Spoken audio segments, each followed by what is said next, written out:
রোজ জানালার পাশে বসে যখন কবিতা লিখি, দুপুরবেলা একটা বসন্ত বৌরি নিত্য আসে আমার জানালার পাশে।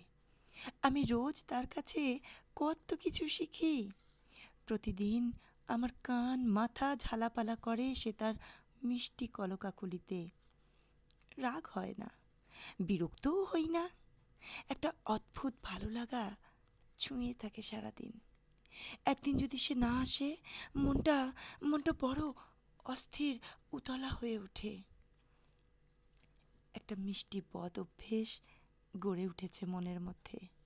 মাঝে মাঝে এত জ্বালাতন করে সেই পাখি, যেন মনে হয় দিয়ে উড়িয়ে তাকে ভীষণ ঝাপটা মেরে।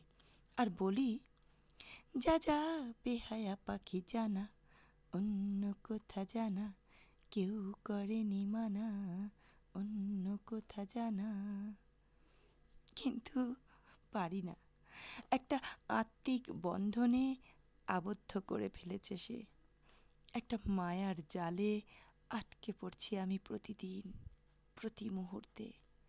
তার কণ্ঠ প্রতি মুহূর্তে উজ্জীবিত করে আমার সারা দেহ মন। আমার কান অপেক্ষায় থাকে তার কলকাকলি শোনার।